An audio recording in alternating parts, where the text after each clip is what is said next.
Hello, I am tatocat and welcome to my channel. Today we are playing Lucid9. It's been a while since we last played due to me being so sick, but I'm all better now. Last time we found out that Kira was friends with Rui again and that she had some problems with Shoji's death, and we thought she was deeper than what we originally thought, and now we're flashbacking on Rui's stuff. And the little kids are evil, apparently. Alright, let's continue. Yama, I understand all the bad feelings you must be dealing with, but you can't hit people, okay? Infuriated, Rui jumped in front of me, yelling at the top of her lungs. You're lying, teacher. I hit him. The teacher smiled tenderly at her. Rui, I know that you are very nice and you want to protect Yama, but he needs to take responsibility for his own mistakes. Yama, come with me. We need to see the principal. Okay. I silently got to my feet and passed through the crowd to her side. Still staring at my shoes, I could hear the bullies snickering in the background. But Rui grabbed at my sleeve, whispering softly but intensely. You know what? I'm gonna ask Mommy and Daddy. I'm gonna ask them how to get back at those poop heads. They'll be sorry, just you wait. She released me. The teacher led me away, a proper criminal, to the execution block. I tried to forget the encounter, to strangle the hope that was rapidly rising in me. Sooner or later, she would get tired of me. Sooner or later, she would decide to leave. Sooner or later, she would just be another face in the crowd calling me Freaky Freak. She never did. She moved cities and started attending the academy. I followed her out, all the while expecting that one day she'd realize that she didn't have to be with a freak and she could have any friend she wanted. And on that day, I would have moved to Isamu for nothing. But that day never came. I wake blearily, my eyes still swimming and my mind foggy. It's already dark outside, dark and late. How long was I out? I check my surroundings, somehow my jacket's on the floor. Other than that, the rest of the apartment seems to be in order. There's no sign of vomit or blood. Looks like I just knocked out for a while. Of blood? When did you smack your head on something and break your face? I sink back into the couch, rubbing my aching temples. Okay, so maybe it was a stupid idea to look at pictures of corpses. What if I had lapsed again, without remembering anything? Yeah, I definitely should have thought through things a bit more. I tried to return to my previous train of thought, but it slipped far from me. My head is pounding mercilessly at my skull, and my vision is still wavering. It might be best just to go to bed. If I get some rest, I can tackle this tomorrow. All of it. I'm tossed awake by the rattle of a jackhammer just outside my window. It's still dark out and my eyes are bleary. I rub them and squint to the street. A handful of men garbed in bright orange are huddled around some crack in the middle of the road, surrounded by 3 large trucks. Definitely construction work of some kind. I fall back onto my bed and jam my pillow over my ears, but it's futile. The noise pounds straight through my wall. No matter what way I turn, it continues to throttle me from all sides. Aggravated, I leap out of bed and head to my living room, kneading the tension between my temples. Of all times to choose construction, did it really have to be at such an ungodly hour? There is no godly hour for construction. All hours of the day are ungodly when it comes to construction. There's no... The noise is just awful. I retreat to the living room and lie on the sofa, but sleep avoids me. Looks like it's gone for good. Well, clearly this isn't going to work. I decide to just get up and start the day. Let's see, breakfast, fridge. completely empty, of course. To be fair, it's been a while since I've gone grocery shopping, but that does nothing to stop my growing irritation. This day looks like it'll be fantastic. I head to the door to pull on my shoes, but a sudden alert from my phone stops me in my tracks.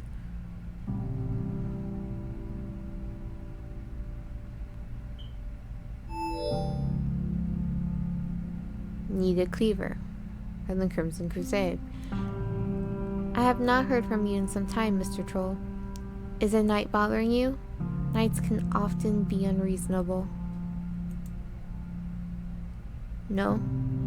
No, I don't need another mysterious email. I don't need advice. I don't need any of this. Unreasonable?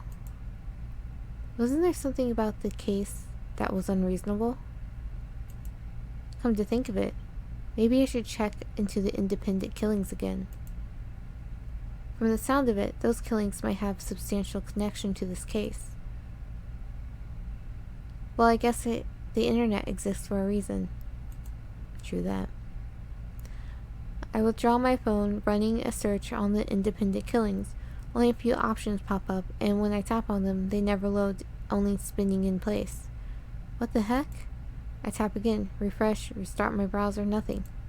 My internet is fine. I check the INN's website, and it loads within a second, but nothing with the independent killings. Seriously? The last thing I need is tech problems. Today seems to be one of those days where nothing goes right. I struggle to keep still, breathing deeply to stave off irritation. My interrupted sleep paired with a nagging twist of hunger is starting to haze my brain. No, I need to fight this. First, I have to buy groceries and make some breakfast. Filling my stomach will help me think clearer. I head to the kitchen for my book of coupons. Technically, I'm not short on money, but it never hurts to save. It's one of the few things I can do for my parents. That's very responsible, Yama. And when I look through the drawer, I find a phone tucked away in the back crevice. Well, that's shady. A phone? What's a phone doing here? Curious, I pick it up, turning it over in my hands. I don't recognize it. It's the latest premium Lemonscape model, upscale even for my standards. Whoever owns this has to be a really rich kid. I try to switch the phone on, but nothing happens, not even the empty battery indicator. Odd? Is it completely dead? I pry the back panel open to find that there's nothing where the battery should be. Weird. Looks like someone took out the battery. So now I've got this random phone and have no idea where it came from. Wait, isn't this the model that Misaki was talking about before? It says here, they're holding some kind of lottery drawing for weed. I can't get over the name of this thing, weed. What? Why would they be giving that away at a drawing? I'm puzzled as well. Someone mind explaining what this weed is? WEED is an acronym for Wall Electric Energy Director. It's a new Lemonscape cell phone that can run up on power from wall socket even without a battery. Oh, you remembered that, but you can't remember a fight that you had in front of the building why you can't remember people's names. Okay, Yama. That's right. If this is the new model that Misaki was raving about, I can just use my universal Lemonscape charger to turn it on. I plug the phone into the wall, holding my breath as I tap the switch. The wallpaper glimmers to life, a cheery group photo of 7 or so taken in the school courtyard. What the? These faces are the faces of Shoji, Akane, Haru, and Yahiko. Aren't there more people in this picture? Okay. Fair enough. Huddled around them are 3 other students whom I don't recognize, but I think I've seen them around the cafeteria as the Happy Club. Could this be Yahiko's phone? No, he hasn't come over since last week. You did have a lapse, bro. And even if he did, there's no reason he'd leave his phone here, much less without a battery. Then I noticed the phone has no lock system, no number code, no fingerprints recognition, no voice command. Something feels dirty about looking through someone else's personal information, but given the circumstances, it can't really be helped. I hold my breath and slide the lock aside. A barrage of messages pop up onto the screen, all from Yahiko. Bewildered, I filter through them, so it's not Yahiko's phone because the messages are from Yahiko. Yahiko Ikari, new messages. Dude, where are you? Dude, tell me right now. Haru, pick up your damn phone. I'm coming, so help me. I'm coming for you, damn it. The phone slips out of my hands and clatters onto... Wait, isn't Haru Bunya? Bunny-chan, if you will. The phone slips out of my hands and clatters onto the counter. I stare at it wordlessly, aghast. Aghast, are you? This is Haru's phone. What is Haru's phone doing in my apartment? Yes, what is Haru's phone doing in your apartment? Oh, was Haru the one who we saw getting the crap beat out of him or cut up or whatever? Frantically, I checked the timestamp of the messages. 2 nights ago, just an hour after the train incident. The train accident where Yahiko allegedly been arrested and taken to the police. Was that why his words were so harsh? Then why did I see him in District 6 that night? Haru, Yahiko, Shoji, the lapse. What happened during the lapse? Oh. Arg. I stumbled to the couch, my vision spinning before my eyes. What's going on? Oh. Images shift in front of my eyes and overwhelm my vision. I'm in my apartment, but I'm out of my apartment. I'm in the present, but I'm in the past. Everything smells like iron trash smoke. I walk forward, and the carpet against my feet turns to slime. Ew. District 6. I'm in District 6. I'm in my laps. I stagger forward, blindly reaching for a hold on the wall, a garbage bin, anything. My shoes catch against something on the ground. I barely hold my balance. A few feet away lies a corpse, hewn with long, slender cuts over every inch of its skin. Trickles of red seeping to the ground. A dark pool slashes over the cement, sluggishly crawling towards my shoes. I step forward, fixed as with a morbid fascination, and peer into the corpse's mutilated face.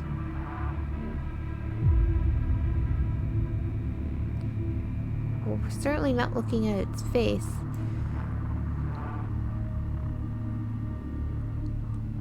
Also, I know we're doing this disturbing sort of image here, but wasn't he like super chubby or something? He doesn't look super chubby. And again, not his face. But still unpleasant to look at. Which is what it's supposed to do. So it's still a good picture. No. What's Haru? Why is he... I have to be mistaken. I have to...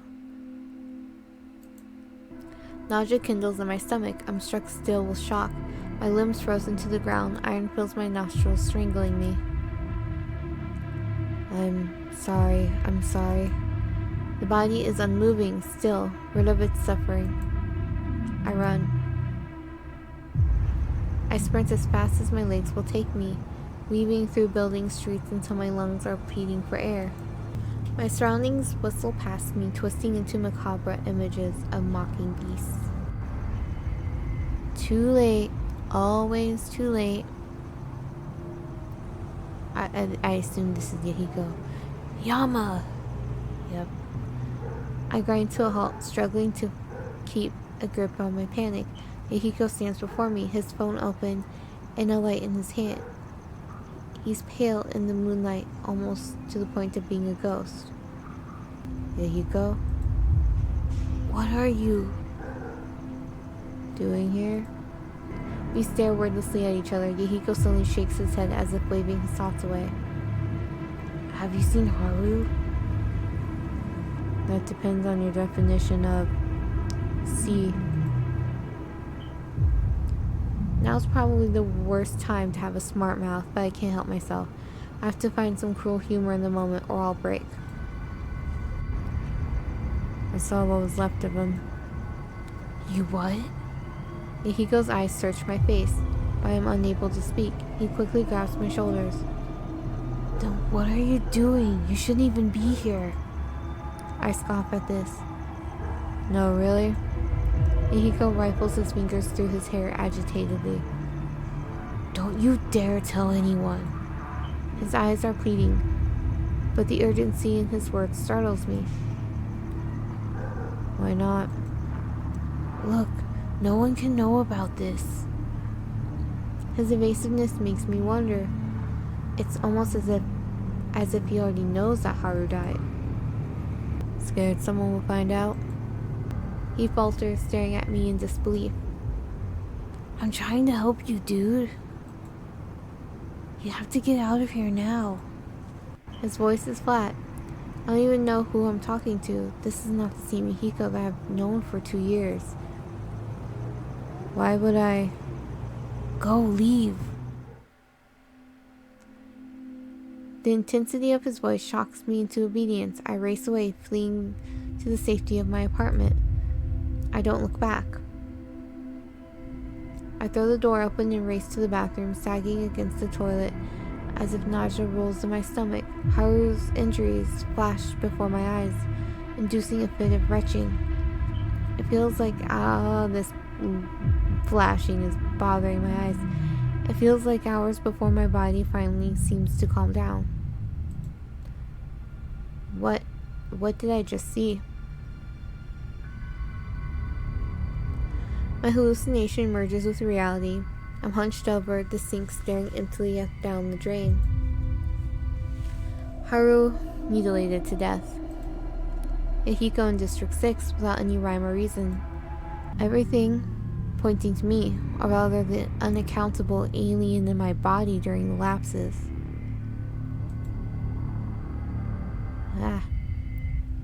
Gone. It's all gone. I'm too late. I can't, I shouldn't, I didn't. Mizu, Haru, Shoji, I stood by. I killed them. I killed them all. Blood, when there's enough of it, the metallic scent kind of turned sweet. Almost like a rich, vibrant pool of paint. Paint that gets everywhere, that seeps into the walls, the cement. Paint. Arts. I've never been much of an artist. Maybe if I was, Rui would have stayed. But Rui left. No, I chased her. I killed her. Just like I have with everyone else. I'm done. With all this, too late.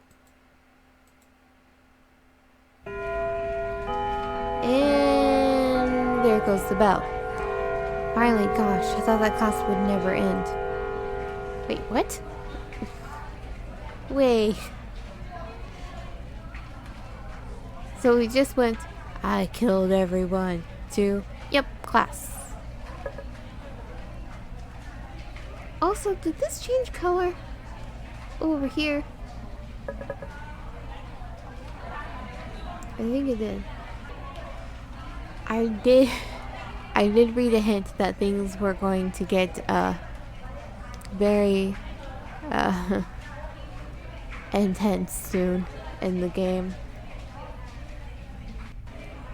And part of me wants to be like, oh yeah, I got this on my own, and like ignore the hint, but part of me will probably go back and look at the hint, honestly. Don't forget big test tomorrow. My class groans in unison. If I don't join them, I've accepted my fate. I'll just suck at math forever, so I might as well not study. I feel that on so many levels. I was exactly like that. You know, as long as I pass, it's okay. Great, now I sound like Yama. We're not Yama right now. Oh, we're Rui. We're Rui now? Yama, big dummy, whining yet dummy, angsty dummy. Dummy that I haven't seen since the train accident.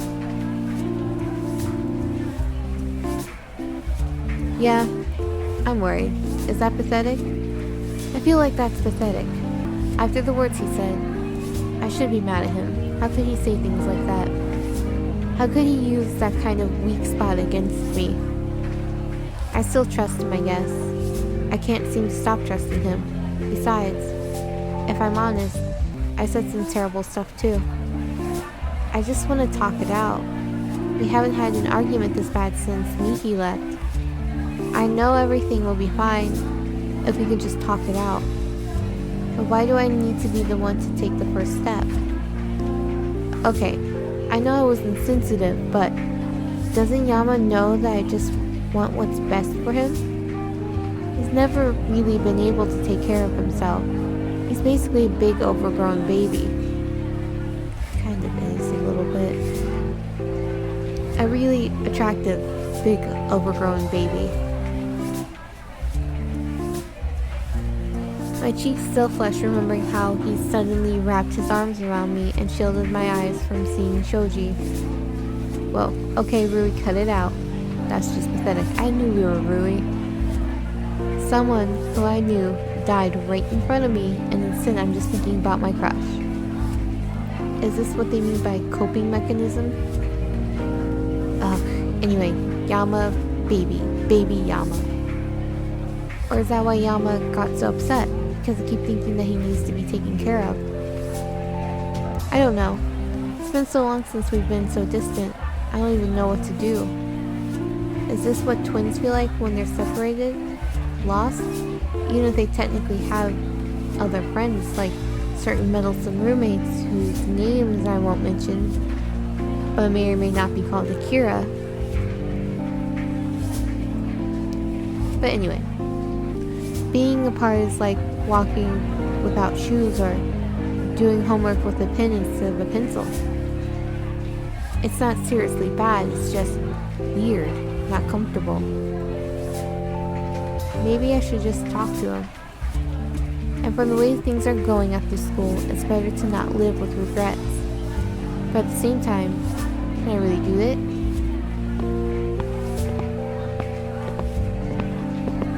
Who'd this be? Hey Rui. A classmate pops in front of me with a cheery wave. I totally forgot her name, but I instinctively returned her smile. Hey, what's up?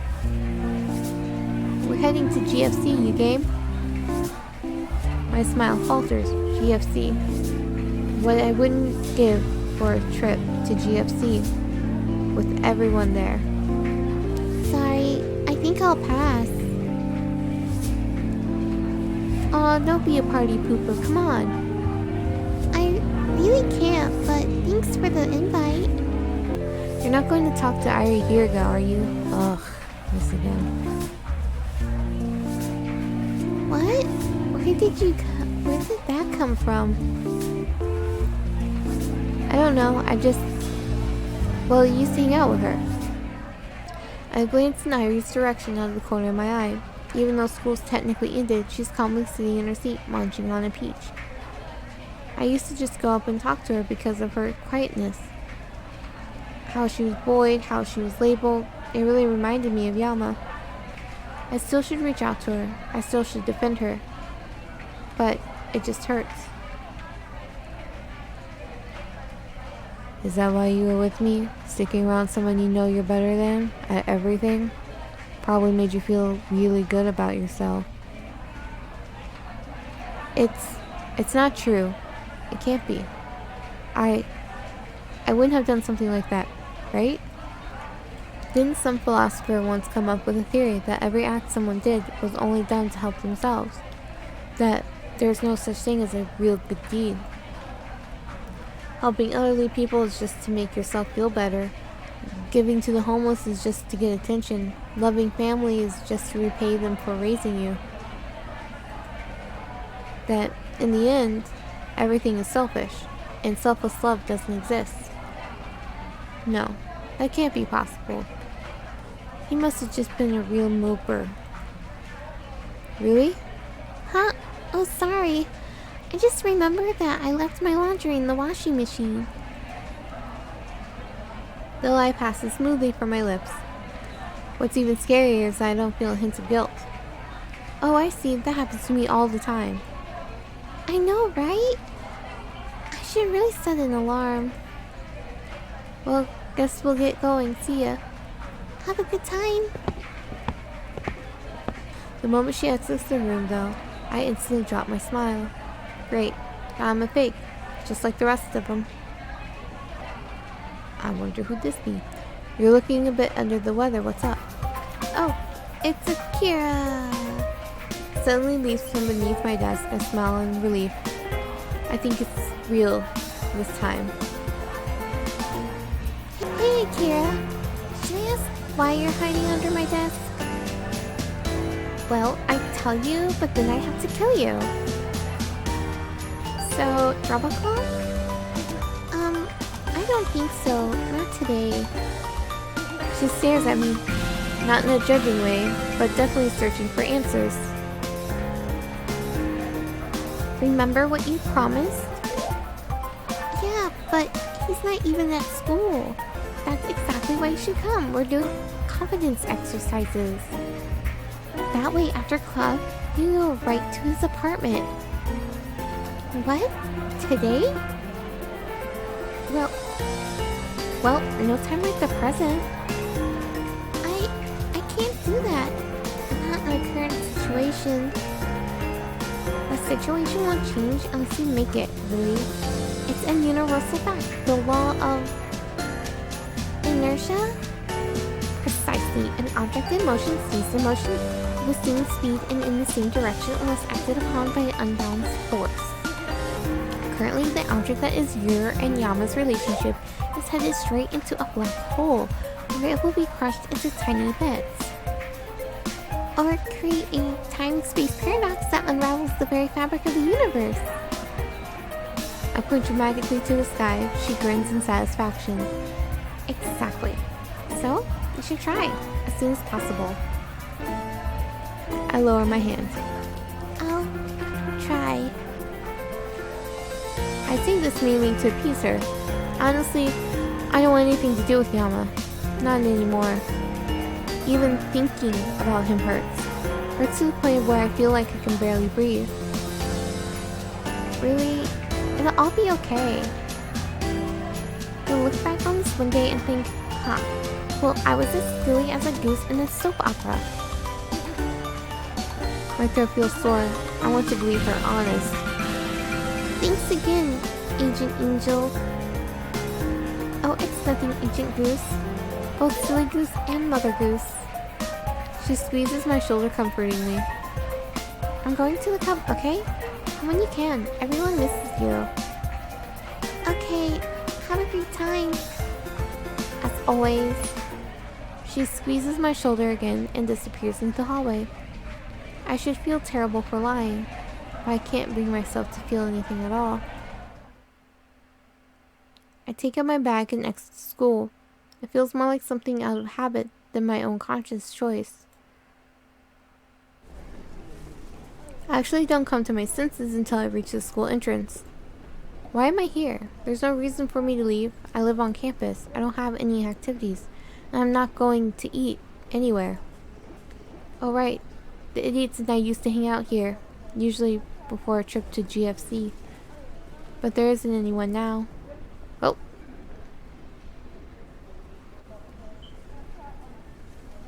You guys saw that, right? I turn back to school, but a sudden movement catches the corner of my eye.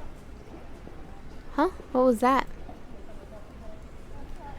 I head around the corner, but there's nothing except a trash bin. Weird. I must be tired. I think about heading back to the dorm to rest, but Akira's suggestion makes me hesitant. Now that she's supplied the idea of visiting Yama today, I can't get it out of my head. It's a terrible idea. He hates me. He doesn't want to see me. He's tired of me. Right? But who's reminding that idiot to pay his utility bills on time? Who's dragging his sorry butt through school? Who's keeping him from collapsing out of exhaustion? Ugh, Akira, why? Fine, I'll go, just for a few seconds. Pop in, make sure that some nuclear disaster hasn't happened. Pop out, easy, right? I should stop asking rhetorical questions. They tend to give me the answers I don't want. And that thing happened again. Huh? I turned around, peering down the road. Just normal people, normal cars, normal houses, nothing out of the ordinary. Except for that. I must just be really tired. Okay, what's going on? I try to walk closer to the street and blend into the crowd. I swear that there's this constant shadow on the edge of my sight. No matter what way I turn, I can't seem to see it. There again. I start to pick up the pace, weaving into more populated streets. Still there. Whatever's going on, I need to get out of here. Maybe I'm just being stupid, but I swear that shadow's actually following me. I jog back to school, only stopping for breath when everything seems safe. No sign of that person, whoever they were. Good. Except for there they are. And they had no legs this time. What was that? It looked like they were behind the school. That's not possible, is it? The only entrance is the gate. How did they get in without me seeing? The figure starts running straight at me. I don't even have time to think. I immediately sprint away, heading back to the main street. If anything can protect me, this crowd can. Apparently not. I grind to a halt somewhere in the mass of people gathered by the crosswalk. When I glance behind me, I still see the figure hanging around the edge of the buildings. I can't even get a distinct outline, but I swear that I see two glinting eyes in the shadows. And they seem to be looking right at me. I shudder, pressing myself as close to the crowd as possible. Thankfully, when the stoplight turns green, the figure doesn't follow. But it's a little strange. Why does that person seem so familiar? Is it Shigure? I come to a start, with my head pounding terribly. Ugh, this must be what it's like to have a hangover. My eyes absently scan the surroundings out of habit. City nighttime, sitting on a bench, cool breeze and clear sky, and weather that I would have enjoyed in different circumstances. Ah, that's right, I lapsed. Huh? Oh, it did change colors. We must be Yama again. I draw on my phone almost lazily, my brain still fuzzy as I check the time. 10 p.m. I've been out of it for how many hours? 14? The entire day gone. No record of where I went or what I've been doing. I check my bank records on my phone. Nothing new. Photos, notes, calendar, nothing. Pockets, doesn't look like anything stolen, at least nothing super important. No messages and no calls, whether incoming or outgoing, unless they've been deleted. Is that it? Ah, wait, something in my jacket pocket. I pull out a slim phone that's cool smooth against my palm. Right, the troublesome phone of Haru Bunya. Haru Bunya, who was brutally murdered. Haru Bunya, who had the latest phone model. Haru Bunya, who, after being murdered, somehow had his latest phone model make its way to my apartment. If this doesn't raise more than a few questions, nothing will. I don't seem to care. Why don't I seem to care?